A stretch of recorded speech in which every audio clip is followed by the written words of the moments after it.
Բարի երեկո, եթերում է Հորիզոնի գլխավոր թողարկումը։ Վարչապետ Նիկոլ Փաշինյանն ընդունել է Ռուսաստանի Դաշնության արտաքին գործերի նախարար Սերգեյ Լավրովի գլխավորած պատվիրակությանը։ Վարչապետ Փաշինյանն անդրադարձել է Հայաստան-Ռուսաստան հարաբերությունների ներկա ընթացքին։ Սերգեյ Լավրովը շնորհակալություն է հայտնել ընդունելության համար, ընդգծելով Ռուսաստանի պատրաստակամությունը զարգացնելու հարաբերությունները Հայաստանի հետ։ Հանդիպման ընթացքում զրուցակիցները քննարկել են Հայաստան-Ռուսաստան երկկողմ օրակարգին, ԵԱՏՄ-ի շրջանակում փոխգործակցությանը, ինչպես նաև տարածաշրջանային և միջազգային անվտանգությանը վերաբերող հարցեր։ Նախագահ Վահագն Խաչատուրյանը ևս ընդունել է Ռուսաստանի արտաքին գործերի նախարար Սերգեյ Լավրովին։ Հանդիպման ընթացքում քննարկվել են երկու երկրների բազմաշերտ համագործակցության ամրապնդմանն առնչվող հարցեր։ Կողմերը մտքեր են փոխանակել տարածաշրջանային իրավիճակի շուրջ, ընդգծելով կայուն և տևական խաղաղության հաստատման կարևորությունը։ Ավելի վաղ Ռուսաստանի գլխավոր դիվանագետը հանդիպել է նաև Հայաստանի իր գործընկերոջ Արարատ Միրզոյանի հետ։ Սերգեյ Լավրովը Հայաստան ժամանեց երեքշաբթի երեկոյան։ Այս այցի մասին հայտնի էր դեռ շաբաթներ առաջ։ Ումինչ կսկսվեին այսօրվա հանդիպումներն ու քննարկումները, Սերգեյ Լավրովը առավոտյան հաղթանակի զբոսայգի է այցելել և ծաղկեպսակ դրել անհայտ զինվորի գերեզմանի անմար կրակի մոտ։ Ընդհանրապես Լավրովի այցը Հայաստան ոչ միանշանակ ընդունվեց և նախ 3 դեսպանատան առջև, ապա այսօր ճիշտ այն ժամանակ, երբ պետք է տեղի ունենար Հայաստանի և Ռուսաստանի արտաքին գործերի նախարարների հանդիպումը, արտաքին գործերի նախարարության մոտ բողոքի ակցիա անցկացվեց։ Անկախ դրանից Արարատ Միրզոյանն ու Սերգեյ Լավրովը հանդիպեցին արարողակարգային տեսալուսանկարահանումներից հետո անցնելով բուն քննարկումների։ Դեռ 3 ավանդական ասուլիսում Ռուսաստանի արտաքին գործերի նախարարության խոսնակ Մարիա Զախարովան ասել էր, որ Մոսկվայում ակնկալում են, որ Լավրովի այցը խթանի Ռուսաստանի և Հայաստանի միջև քաղաքական ու միջգերատեսչական երկխոսության ամրապնդումը, խորացնի փոխըմբռնումը և նպաստի փոխընդունելի լուծումների որոնմանը այն հարցերում, որոնք հետաքրքրություն են ներկայացնում երկու կողմերի համար։ Այսօր արդեն, մինչ փակ դռների հետևում քննարկված թեմաները կամփոփվեին համատեղ ասուլիսում, Արարատ Միրզոյանն ու Սերգեյ Լավրովը նախ համատեղ փաստաթուղթ ստորագրեցին Հայաստանի և Ռուսաստանի արտաքին գործերի նախարարությունների առաջիկա 2 տարվա խորհրդակցությունների ծրագիրը։ Այս այցը իհարկե շատ լավ հնարավորություն է քննարկել մեր երկկողմ օրակարգի բոլոր հարցերը, մեր երկու երկրների քաղաքացիների։ Ես պետք է նշեմ, որ այսօրվա բանակցությունները բավականին ընդգրկուն էին և միաժամանակ բավականին կառուցողական, ինչպես ցանկացած երկկողմ հարաբերություններում, մեր հարաբերություններում ևս տեսանելի են և էական դեր ունեն տնտեսական հարաբերությունները, մենք ունենք փոխշահավետ և բավականին հաջողված փոխգործակցություն ԵԱՏՄ շրջանակներում, իհարկե տարածաշրջանի տնտեսական զարգացման ներուժը ամբողջությամբ չի իրացվում և մենք վստահ ենք, որ տարածաշրջանային հաղորդակցությունների ապաշրջափակման։ Դրանով հանդերձ նախարարները նաև քննարկել են զգայուն հարցերը։ Կարևոր է օրինակ միգրացիոն ոլորտում նկատելի փոփոխությունները, դրանց քննարկումը, պետք է կարծում եմ ջանքեր գործադրենք, որ այդ փոփոխությունը բացասական անդրադարձ չունենա մեր քաղաքացիների գործունեության, մեր բարեկամական կապերի վրա։ Անդրադարձ են կատարել նաև մեդիա ոլորտին առնչվող հարցերի, մասնավորապես առաջացող խնդիրների պարբերական և ժամանակին հասցեագրման, փոխըմբռնման ապահովման ուղղությամբ լրացուցիչ ջանքեր գործադրելու և թերևս ես կավելացնեի այդ ջանքերի միջոցով անհարկի միակողմանի գնահատականներից, միջամտություններից զերծ մնալու կարևորությունը։ Լավրովը Հայաստանում է ճիշտ այն ժամանակ, երբ ակտիվ քննարկումներ են Հայաստան-Ադրբեջան հարաբերությունների վերաբերյալ։ Ըստ այդմ պաշտոնյաները անդրադառնում են նաև խաղաղության պայմանագրի հարցերին։ Հույս ենք հայտնել իհարկե, որ այս նպատակը, այդ համաձայնագրի կնքման, ստորագրման, վայրացման նպատակը կարող է ոչ շատ հեռու ապագայում կյանքի կոչվել։ Ես ցանկանում եմ կրկին ընդգծել, որ չնայած այս ճանապարհին առկա բոլոր դժվարություններին և մարտահրավերներին, Հայաստանը հաստատակամ է և շարունակում է ջանքեր գործադրել տարածաշրջանում կայուն խաղաղություն հասնելու համար և մեր համոզմամբ սա համապատասխանում է մեր անմիջական հարևանությամբ գտնվող բոլոր երկրների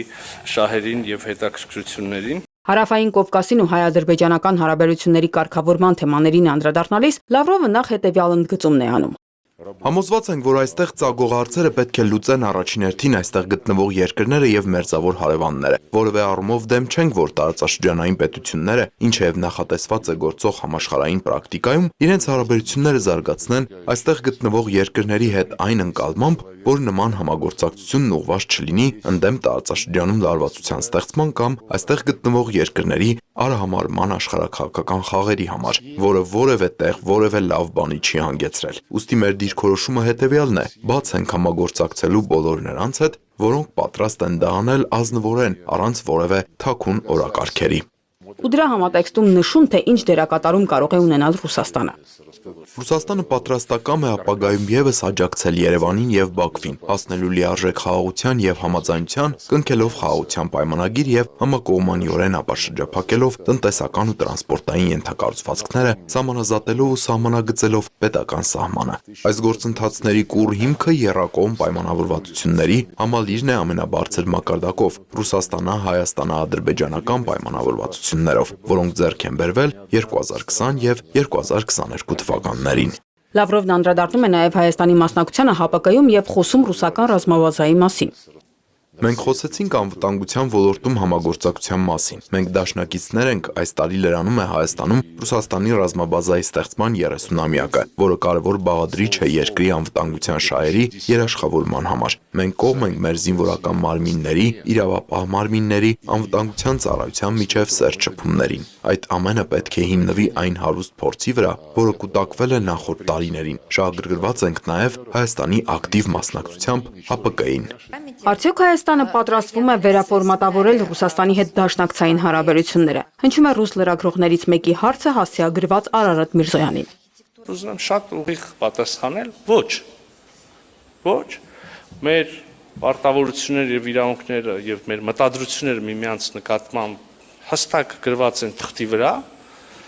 ստորագրված են, վավերացված են եւ դրանք որևէ մեկը չի լուծարել։ Միևնույն ժամանակ հայտնի են հայաստանյան կողմի մտահոգությունները այն մասին, որ նախատեսված միջոցառումները, մեխանիզմները ոչ անպայմանորեն միշտ եւ ոչ անպայմանորեն ամբողջությամբ կամ սահմանված կարգով աշխատել են, բայց սա բոլորովին այլ հարց է։ Այստեղ կարող ենք քննարկել սահմանված մեխանիզմների արդյունավետ գործարկման հարցը, բայց հարց այդ մեխանիզմների եւ ընդհանրապես հարաբերությունները վերաֆորմատավորելու մասին մեր օրակարգում չկա։ Իհարկե կա նաեւ մեր հարաբերությունները բազմակողմ միավորումների շրջանակներում, օրինակ հավաքական անվտանգության պայմանագրի կազմակերպության, այստեղ եւս հայաստանյան կողմի մեկնաբանությունը գնահատականը գաղտնիք չի, ես այսօր որևէ նոր հայտնագործություն չեմ անի, եթե ասեմ, որ մենք բավարարված չենք ՀԱՊԿ-ի շատ կոնկրետ իրադարձություններին տված արձագանքով եւ հայտնի է նաեւ, որ մենք սառեցրել ենք մեր գործունեությունը այդ կազմակերպության շրջանակներում։ Իսկ ինչու Ռուսաստանը չկատարեց իր պայմանագրային պարտավորությունները, երբ Ադրբեջանը հարձակվեց Հայաստանի ինքնիշխան տարածքի վրա։ Հարցն արդեն ուղղված է Սերգեյ Լավրովին։ Ես չգիտեմ, թե դուք ինչ նկատի ունեք համարժեք արձագանք ասելով։ Մեր պարտավորություններից բխող արձագանքը, որը համապատասխանում էր ՀԱՊԿ-ում Հայաստանի հետ մեր պայմանագրային պարտավորություններից, եղավ անմիջապես։ ՀԱՊԿ-ի փաստահավաքարակելությունը իրավիճակին ծանոթանալու համար ուղևորվեց դեպքի վայր։ Այդ հարցը նույն տարվա հոկտեմբերին քննարկվեց Երևանում ՀԱՊԿ-ի գագաթնաժողովի ընթացքում։ Ի վերջո մենք հասանք կոնսենսուսի ամբողջ տեքստի վերաբերյալ, եւ այն ներկայացվեց պետությունների ղեկավարների քննարկմանը, բայց տարբեր պատճառներով հայկական կողմն առաջարկեց հետաձգել համաձայնեցված տեքստի ստորագրումը։ Մենք տվեցինք մեր համաձայնությունը, իսկ որոշ ժամանակ անց հայտարարվեց Եվրամիության առաքելության մասին, իսկ Պրահայում հայտարարվեց այն մասին, որ Լեռնային Ղարաբաղի պատկանելիության հարցը որոշվելու է Ալմատայի հռչակագրի հիման վրա, որի համաձայն Լեռնային Ղարաբաղի ինքնավար մարզը Ադրբեջանի մաս է։ Լավրովը նշեց, որ դա իրենց համար անակնկալ էր, քանի որ նոյեմբերի 9-ի փաստաթղթից գիտակցաբար դուրս էր թողնվել Լեռնային Ղարաբաղի պատկանելիության հարցը։ Լավրովի խոսքով այդ ժամանակ ջենթլմենական պայմանավորվածություն կար, որ Լեռնային Ղարաբաղի հարցը ենթակա է երկրների միջև հետագա համաձայնեցման։ Լավրովի խոսքերին հակադարձեց Հայաստանի արտաքին գործերի նախարար Արարատ Միրզոյանը։ Եվ հենց ջերմուկի ուղղությամբ հարձակումը հենց այդպիսի հարց է եւ անկյունակարային է եղել այդ իրադարձությունը նաեւ հետագա զարգացումների եւ դիրքորոշումների համար այդ թվում եւ ՀԱՊԿ անդամակցության սառեցման համատեքստում, հետեւաբար ես էլ կուզեի կրկին առիթից օգտվել եւ ներկայացնել Հայաստանի ընկալումների եւ Հայաստանի դիրքորոշումը։ Ես շատ լավ հիշում եմ իրադարձությունները, ես ինքս անձամբ մաս եմ եղել այդ իրադարձությունների։ Մենք հիշում ենք, երբ օգոստոսին 2022 թվականի ռուսական կողմը միջնորդական առաջարկություն ներկայացրեց Հայաստանին եւ Ադրբեջանին, հերթական անգամ վստահաբար բարի մտադրություններից ելնելով հայաստանյան կողմը իր համաձայնությունը հայտնեց այդ առաջարկություններին, ադրբեջանական կողմը չտվեց դրական դիրքորոշում, սա օգոստոս ամիսն էր, օգոստոսի արդեն վերջ, երբ մենք հասկացանք, որ չկա միասնական դիրքորոշում դրական, եւ ապա սեպտեմբերին արդեն առաջի կեսին մենք տեսանք ադրբեջանական զինված ուժերի հարձակումը Ջերմուկի ուղղությամբ եւ Հայաստանի Հանրապետության տարածքային ամբողջականության խախտումը, Հայաստանի Հանրապետության միջազգայինորեն ճանաչված սահմանների խախտումը, իհարկե մենք այս մասին տեղյակ պահեցինք մեր դաշնակիցներին եւ Ռուսաստանի Դաշնությանը ուղիղ որպես երկկողմ դաշնակից եւ նաեւ ՀԱՊԿ-ի շրջանակներում մեր ռազմական դաշնակիցներին գործողություններ, որոնք դրանք հետևեցին, ինչպես արդեն առիթ ունեցել եմ ասելու,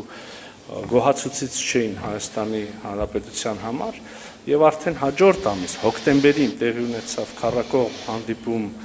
Պրահայում, որտեղ կողմերը վերահաստատեցին դեռևս 91 թվականի դեկտեմբերից գործող ընդհանուր ընկալումը, ստորագրված ընկալումը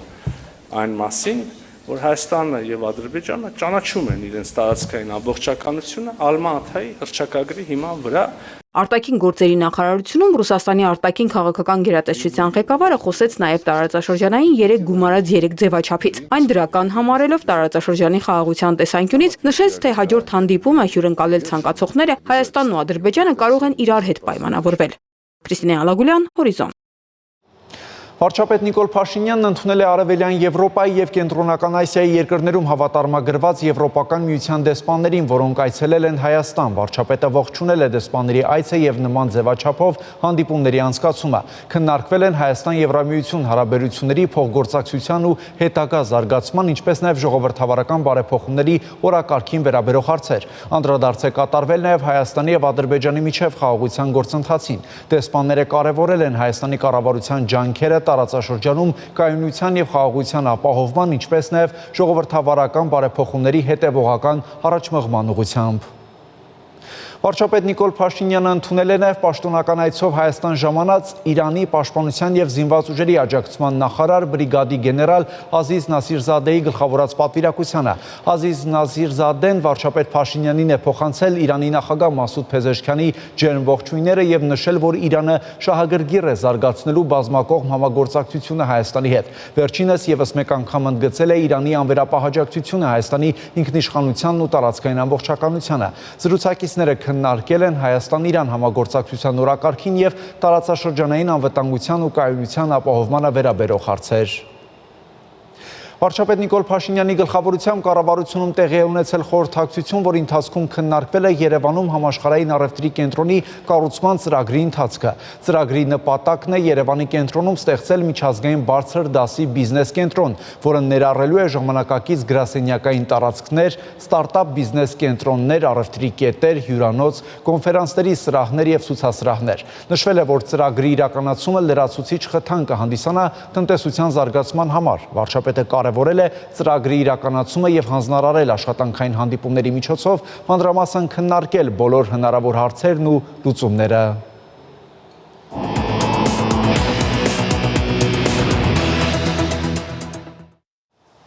Թեհրանում իրականացվել է Ադրբեջանի դեսպանության շենքի վրա հարձակում կատարած ահաբեկչի գործով կայացված մահապատժի դատավճիռը։ Թեմայի շուրջ կզրուցենք Արտյոմ Երկանյանի հետ։ Արտյոմ, Բաքվում բավարարված են ի վերջո։ Այս մահապատժի մասին լուրը այսօր առավոտյան տարածեց Իրանի իրավական համակարգի լրատվական պորտալը, բայց ըստ որոշ տեղեկությունների իրականում վճիռի իրականացումը տեղի էր ունեցել դեռ անցած շաբաթ, թե ինչ եղանակով չի տեղեկացվում, ամենայն հավանականությամբ գնդակահարվել է։ Հիշեցնեմ նախապայմանը 2023 թվականի հունվարի 27-ին ազգությամբ ադրբեջանցի Յասին Հուսեյզադեն ինքնաձիգով զինված ներխուժել էր Թեհրանում Ադրբեջանի դեսպանություն եւ այնտեղ անվտանգության ծառայության հետ բախման արդյունքում զոհվել էր ծառայության ղեկավարը եւ երկու աշխատակիցներ վիրավորվել էին։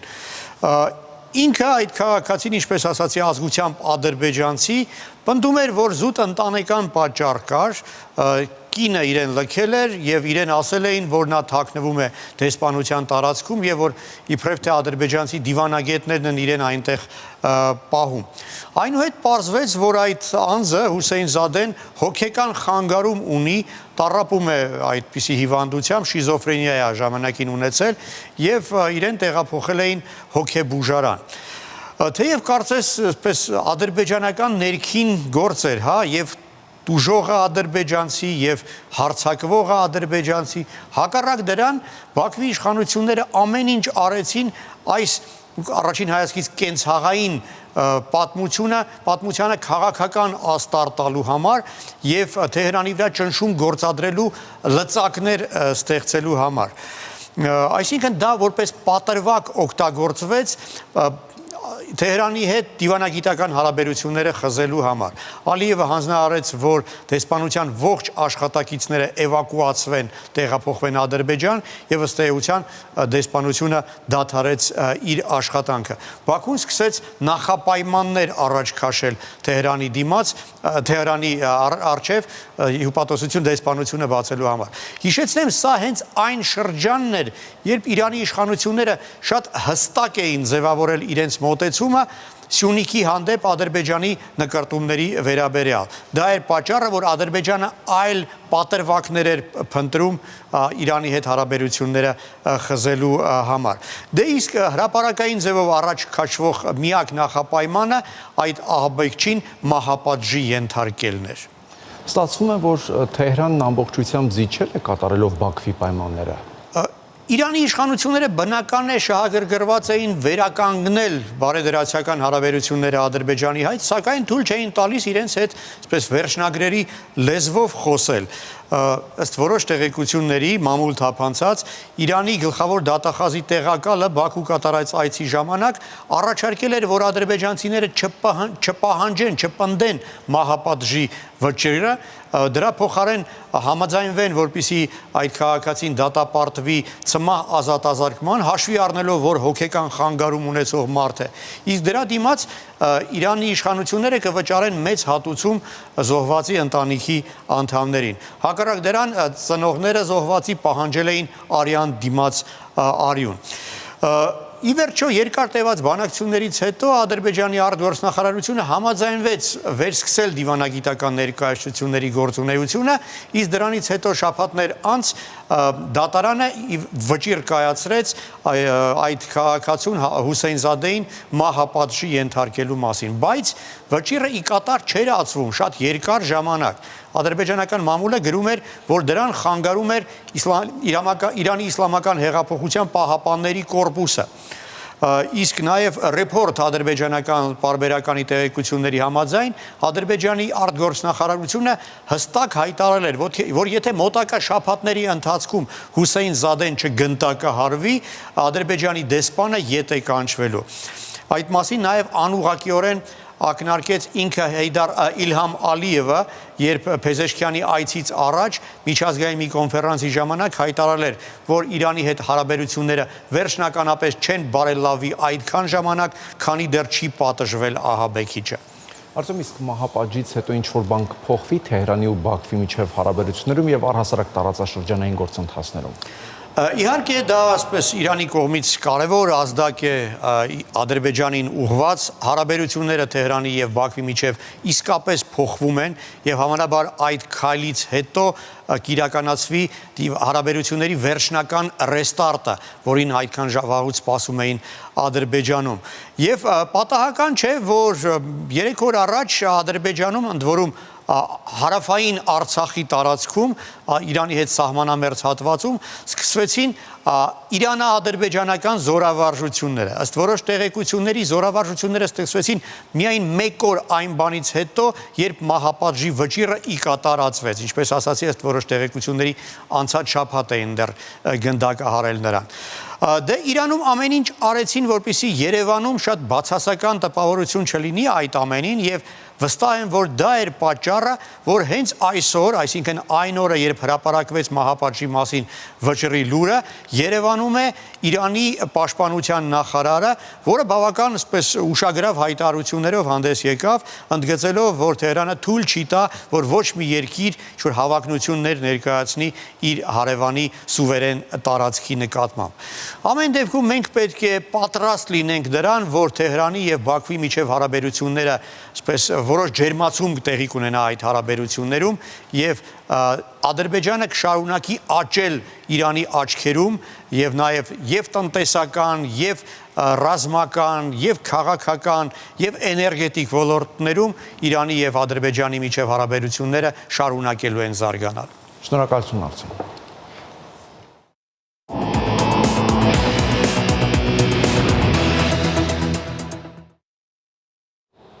Ավարտվեց հորիզոնի այս թողարկումը, կարճատև դադարից հետո դուք կարող եք դիտել հեռանկարը, իսկ ես ձեզ հրաժեշտ եմ տալիս մաղթելով խաղաղ եւ բարի գիշեր։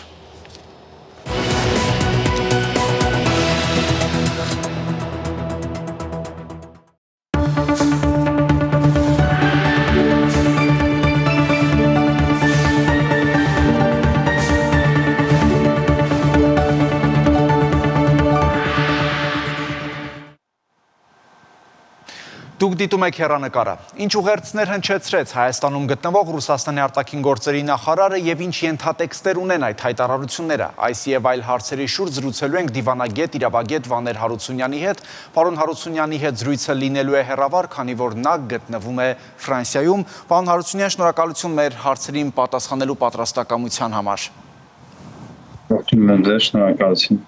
Ռուսաստանի արտաքին գործերի նախարարը Երևանում հայտարարեց, թե իրենք պատրաստ են աջակցել Հայաստանի պաշտպանությանը, ինքնիշխանությանն ու տարածքային ամբողջականությանը։ Ինչպես կմեկնաբանեք Լավրովի այս խոսքերը։ Առաջին իսկ հայացքից կարելի ասել դրական է, բայց ուշացած են հաշվի առնելով ռեալ պոլիտիկը եւ աշխարհական այն իրադարձությունները, որ կատարվում են մեր տարածաշրջանում, չնայած ընդհանուր առմամբ պետք է դրական գնահատական տալ այդ վերահաստատմանը, այսպես ասած, սակայն այստեղ բազմաշերտ է այս այցը եւ այցի հետագա նպատակները։ Հետագայում իհարկե կզարգացնենք, թե ինչի նկատի ունեմ, բայց այստեղ կարևոր է, որպեսզի ճիշտ հարցադրումներ եւ ճիշտ պատասխաններ պահանջվեն երկկողմ, հատկապես Հայաստանի կողմից Ռուսաստանի վերջին տարիների վարած քաղաքականության մասով, Հայաստանի Հանրապետության, Արցախի կորստյան եւ այլ տարածաշրջանային խնդիրների շուրջ։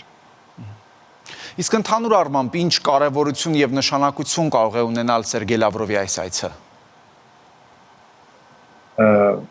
Տեսեք, աշխարհը շատ արագ կերպով փոխվում է։ Մեր տարածաշրջանը զերծ չէ այդ գործընթացներից, ըստ էության Հայաստանի որոշակի ակնարկները դեպի արևմուտք ավելի արագացնելու տեմպերը անհանգստացնում են բնականաբար Ռուսաստանի Դաշնությանը։ Ռուսաստանի Դաշնությունը տարածաշրջանում անխուսափելի դերակատար է բոլոր 3 հարավկովկասյան հանրապետությունների համար, ուստի շեշտադրումը դրվում է վերադարձնել Հայաստանին նույն այն ազդեցության գոտի, որը եղել է մինչև 2020-ը կամ դրանից ավելի առաջ, այսինքն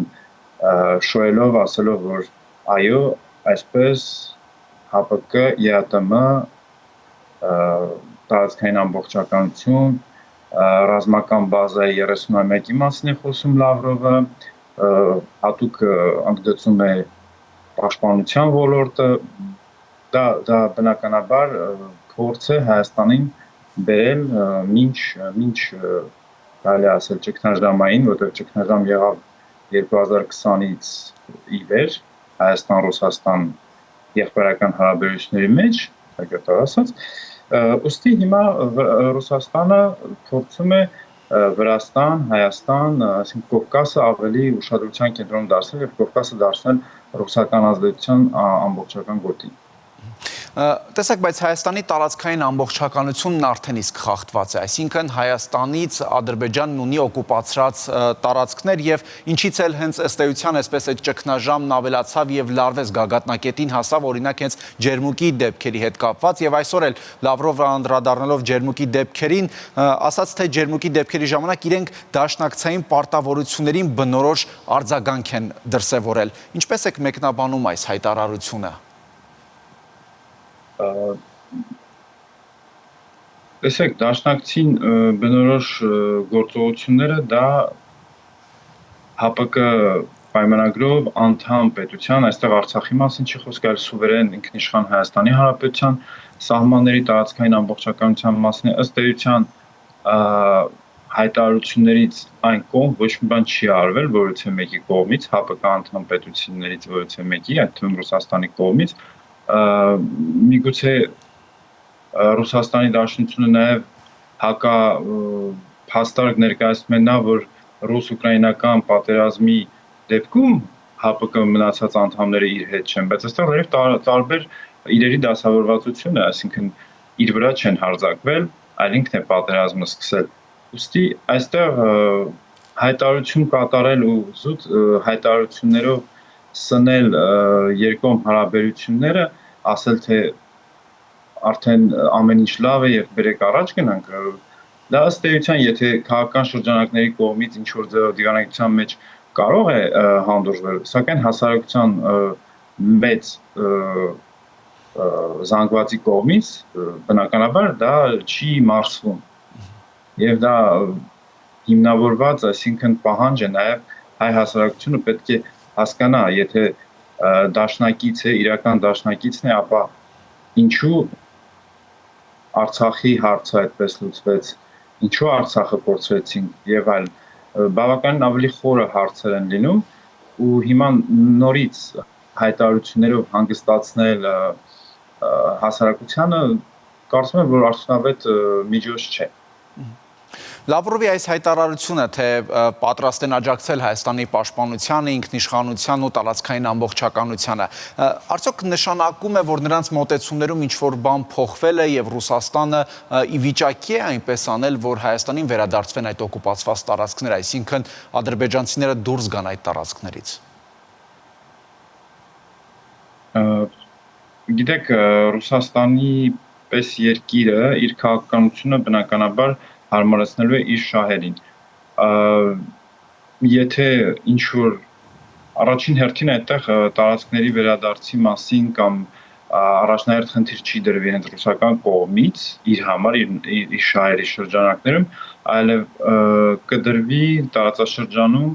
ազդեցությունը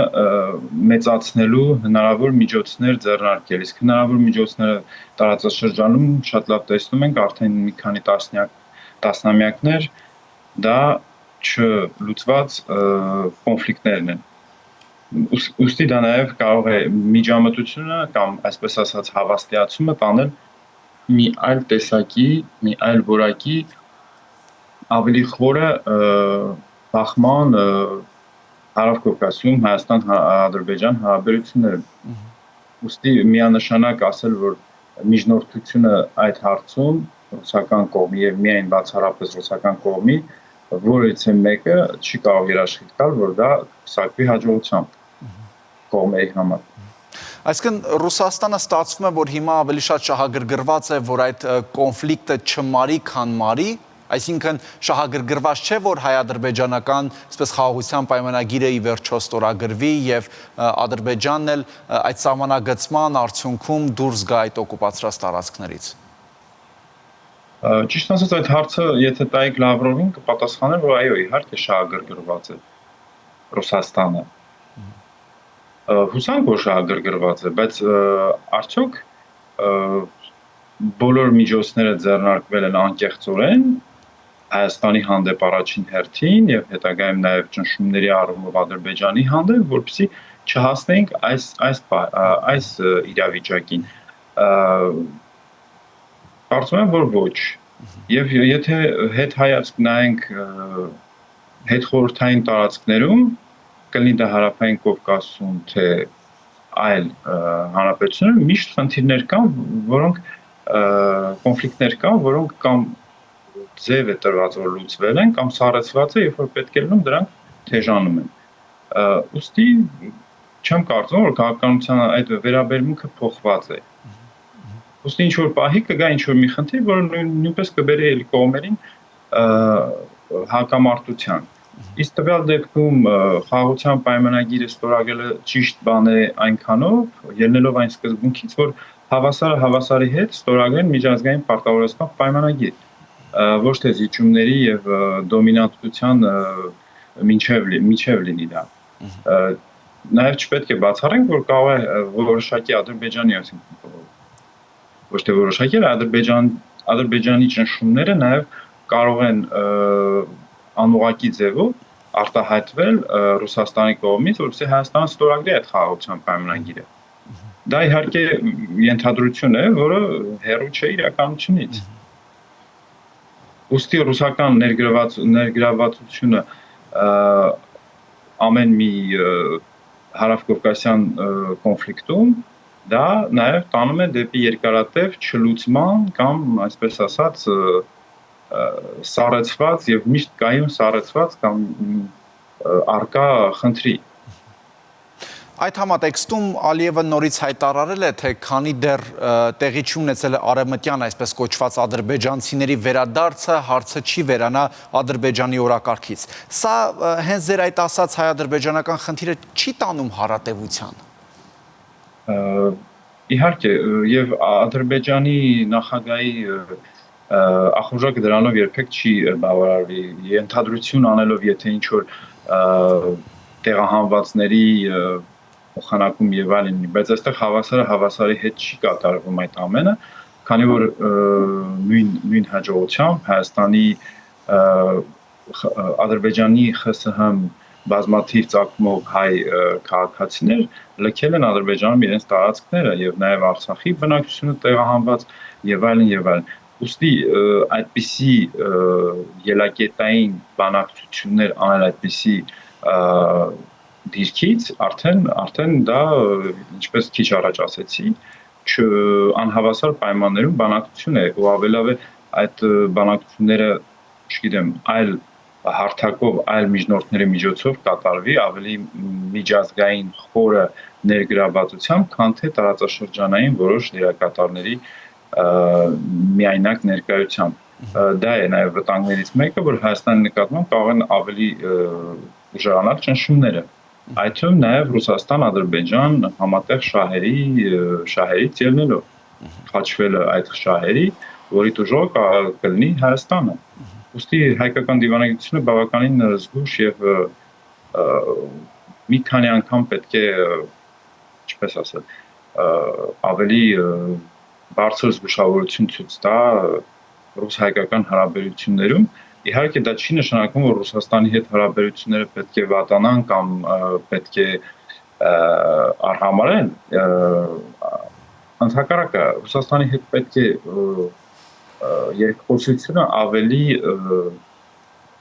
հավասարին փորձել խոսել, շահերից ելնելով, ճիշտը ասելով եւ պահանջելով ճիշտ հարցադրումներ դնելով, որովհետեւ գիտեք, Ռուսաստանի Դաշնության հետ ունենք մի քանի 100 միջազգային պայմանագրեր, երևի բոլոր ոլորտները կարգավորող։ Բայց դրանք թղթի վրա գրված պայմանագրեր են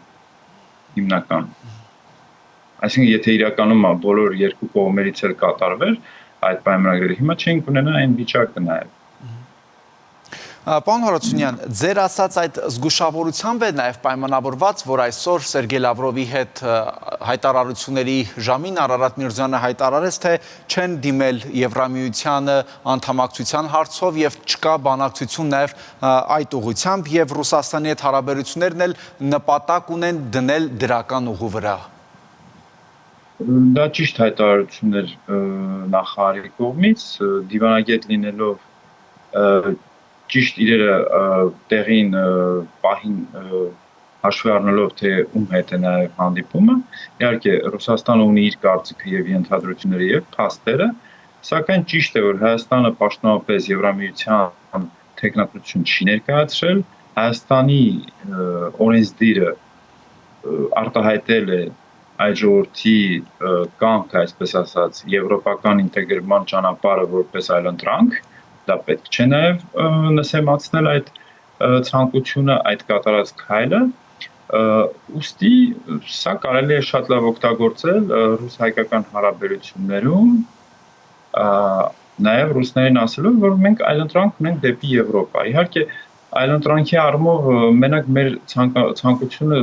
բավականին քիչ է, նաև Եվրոպան պետք է մեզ ցանկանա ինտեգրել, իսկ դա արդեն հարցի այլ կողմն է։ Բայց դիվանագիտության մեջ այդպիսի մանևրը անելը, այդպիսի բավականին բնական եմ համարում։ Բայց օրինակ տարբեր շրջանակների կողմից, երբ այդպիսի հայտարարություն է հնչում, դա մեկնաբանվում է, որ Հայաստանը կարծես նորից փորձում է վերադառնալ ռուսական դաշտ, երբ փորձում է Ռուսաստանին, այսպես ասած, սիրաշահող հայտարարություններ անել։ Տեսեք, Հայաստանը վերադառնում է ռուսական դաշտ, Հայաստանը տնտեսապես շատ ներկա է ռուսական դաշտում։ Չմոռանանք, բերեք իրատես լինենք, Հայաստանը ԵԱՏՄ անդամ է, Եվրամիության անդամակցության դեպքում ԵԱՏՄ եւ Եվրամիություն հակասական լրիվ բևեռներ են, դա չի կարող իրար հետ գոյատևել համատեղ լինել, ուստի Հայաստանի Հանրապետությունը իհարկե փորձում է բավականին ճկունություն ցույց տալ, բայց իրականում եւ Արևմուտքը եւ Եվրամիությունն է տեսնում տարածաշրջանում Ռուսաստանի հնարավոր ազդեցության ավելացումը նաև Հայաստանի վրա եւ Հայաստանը տեսնում է, որ իրատեսական դեպի Եվրամիություն գնալու համար այնքան պատրաստ չէ Հայաստանի Հանրապետությունը, որպեսզի փորձի ասել, որ ընտրել է Եվրամիության, եվրաինտեգրման բևեռը ամբողջությամբ։ Ուստի այստեղ ուրիշ վտանգ կա 2013 թվականը չմոռանանք 2013 թվականի նման եթե նույն կրկնությունը եղավ Եվրոպայի հետ բանակցություններ եւ հետո էլի գնալ ավելի ռուսական ինտեգրման չեմ կարծում որ այս անգամ արևմուտքը ավելի հանդուրժողական կլինի այսինքն երկրորդ անգամ նույն սխալը թույլ տալը դժվար թե ներվի Տեսեք, Արարատ Միրզոյանը երեկ էլ եվրոպացի դեսպանների տարածաշրջանային սեմինարի ժամանակ ուշադրություն է հրավիրել այն փաստին, որ Հայաստանը մինչև 95% նվազեցրել է պաշտպանական ներկրումների կախվածությունը մեկ աղբյուրից, ըստ էության նկատի ունենալով հենց ռուսական աղբյուրին։ Զուգահեռաբար կարողացել է ավելի ինքնուրույն իրականացնել սահմանային վերահսկողություն։ Այս հայտարարություններն էլ արդեն հնչում են եվրոպացի դիվանագետների, այսպես ասած, նրանց ուղղված ելույթի ժամանակ։ Այս հայտարարությունները իրար հակասում են, թե Ռուսաստանը, թե Եվրոպան հասկանում է, որ Հայաստանը, օրինակ, ինչպես հայտարարում է, դիվերսիֆիկացնում է իր հարաբերությունները։ Դիվերսիֆիկացնել հարաբերությունները դա չեմ կարծում, որ սուվերեն պետության համար որևէ խնդիր է, լինի դա պաշտպանական թե տնտեսական ոլորտում, ուստի բավականաչափ բնական է ու Հայաստանը այդ առումով բավականին բաց է եղել իր գործընկերների հետ, բաց է, մեկ